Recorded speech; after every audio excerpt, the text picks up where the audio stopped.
Hello and a big welcome from the New College community. My name is Susie Jackson and I'm the Admissions Administrator at New College. In this video, staff and students have answered commonly asked questions about academic life at New College. As Admissions Administrator, I'm the first point of contact for prospective students. So if you have any questions at all, I would love to hear from you. You can reach me at the New College admissions email address. Thank you, and I hope you enjoy the video.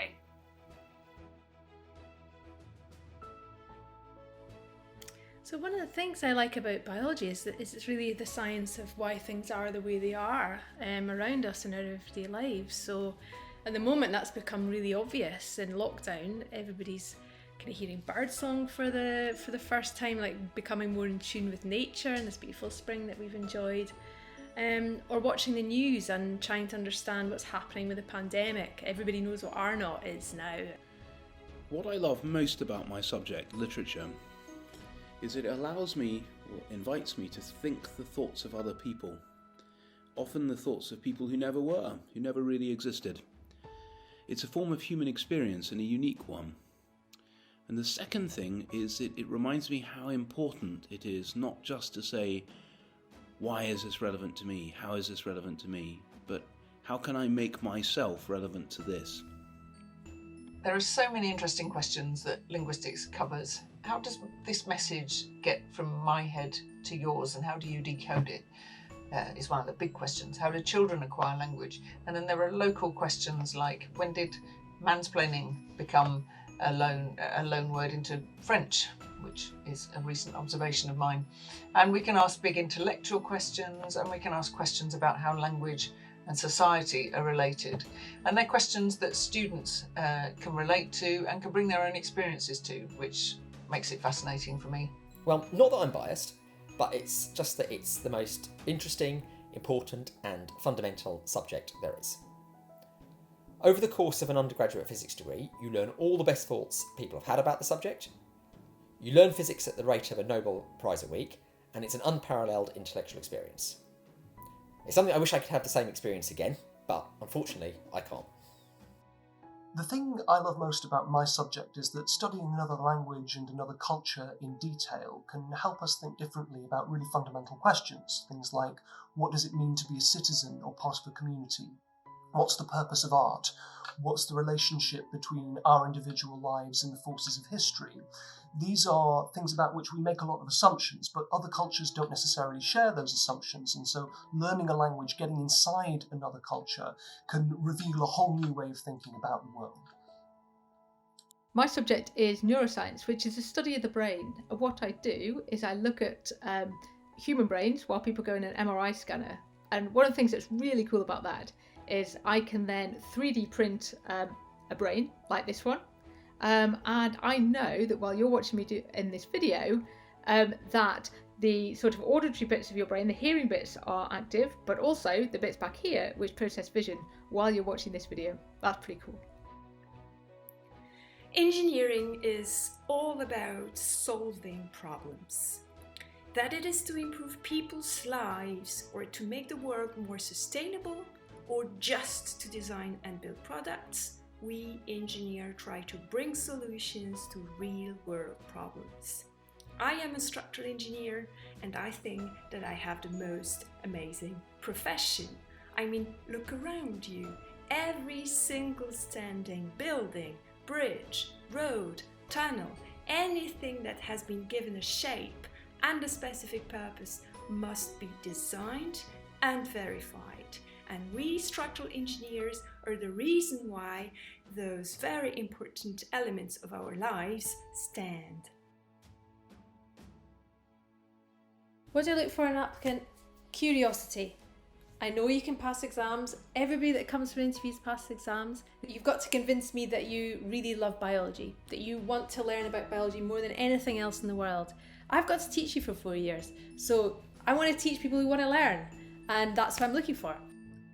We don't necessarily have a set profile in mind at all, other than students who are genuinely enthusiastic and curious about other languages, other cultures, other literatures.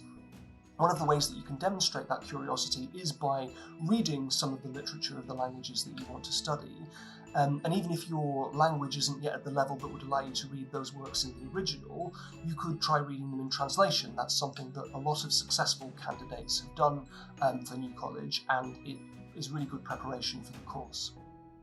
I don't look for anything specific when I meet a new applicant. Of course, I ask them to demonstrate that they have the specific skills that we need in maths and physics, but apart from that, no.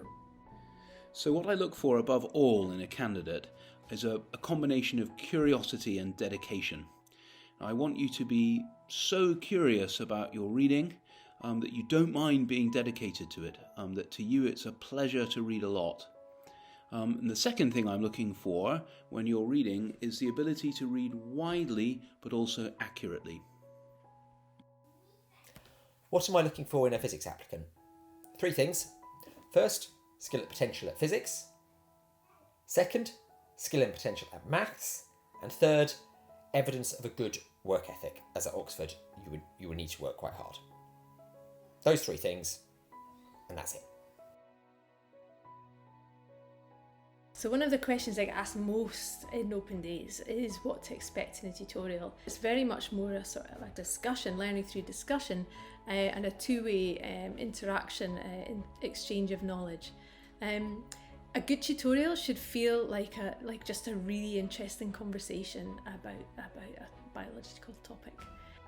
As a social sciences student, I feel that the best thing about tutorials is that they allow you to have interesting discussions and debates, which means you're always able to draw on different perspectives, and it also reminds you that there is often not a right answer. There is lots of room to explore and collaborate with others, which I feel is really, really important when you're studying at university. In a tutorial, you can expect to be challenged on things you've written in an essay, for example, that you'll have submitted in advance. But it's also an opportunity to ask questions, to explore things you haven't understood, and to explore how to take a subject further if you're interested in it. From a tutorial, what you should really expect if it goes well is to have good fun. You and your tutorial partner will both have prepared essays in advance, I will have read them, and we will spend an hour talking about them together. And that's a kind of level of contact which hopefully leaves everyone feeling enriched. As a humanities student, the tutorial system gives you a lot of freedom to pursue particular areas that you're interested in, which is something that is really great. You can choose what you want to write essays on, rather than sticking to set texts or topics most of the time. For example, I'm really interested in gender and queer theory and literature, so my tutor has given me a lot of reading in that particular, which has made me enjoy my course even more. Tutorials in my subject are very much a discussion. So while lectures give you sort of content and information that you need, the tutorials are much more a chance to, well, firstly, to ask questions. If there's something you don't understand, I'm there really to explain that to you. On the other hand, there may be something that you've been dying to ask, a burning question, and that's your chance to sort of challenge me. Is there something you can ask me that I don't know about already? It's really very much about increasing everyone's level of understanding. Our students are expected to work on a series of problems each week. During the tutorials, we make sure that every single point of the problems was understood correctly. And the students can ask anything, and we solve the questions together. And I think that for the tutor, the final goal of a tutorial is to make the students want to study by showing them how powerful knowledge can be and what they can achieve with it and how they can solve problems using that knowledge. That's easy. The students. Teaching bright students in small groups over a period of a few years is an extremely rewarding way of teaching. Over this period, I get to know the students very well, they get to know me very well, and it is an extremely satisfying way to teach. The students. Getting to know the students really, really well. Watching people develop from school into people taking responsibility, making big decisions for what they want to do with the rest of their lives and what their future career paths shape there is to come. And finding out what they love. That's a privilege that will never grow tired.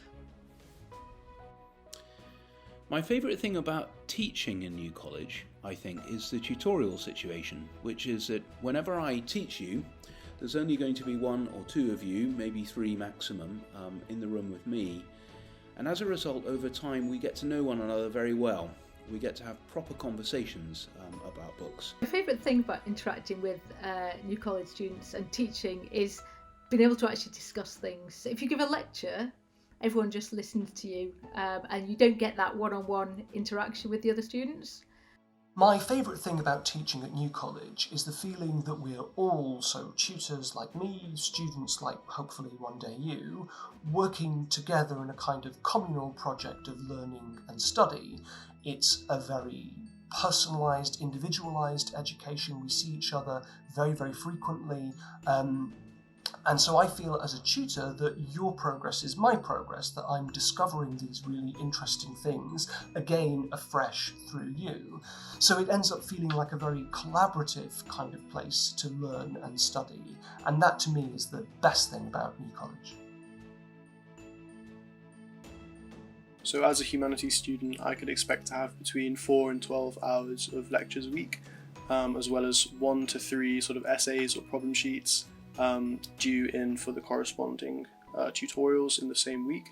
But what you're given is a lot of freedom on how you structure your time. So you don't have, a mandatory 9 hours of classes a day as you do in high school, which allows you a lot more freedom for choosing when to do sports or music or being involved in the community, which is entirely manageable.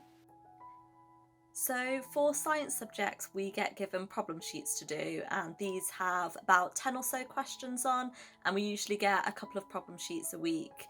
So in total, our workload is about 20 to 25 hours spent on doing those problem sheets every week. We usually have about 1 lab a week to do as well, and that's a full day that it takes. And then we also get lectures, which are optional, but there's normally a couple of hours a day spent on those. Hi, I'm a humanities student and I tend to produce at least 1 essay a week. For every essay, I usually attend a couple of relevant lectures or seminars, and after the essay is completed, we get a tutorial where we discuss in a small group the subjects related to our essays. Workload does vary. Often I produce 1 essay a week, but sometimes it may be 2 essays. And it really differs between colleges, year groups and terms of the year. Nonetheless, I have personally found the workload to be manageable, and I have found plenty of time for friends and to play on college sports teams and to get involved with different college and university-wide societies.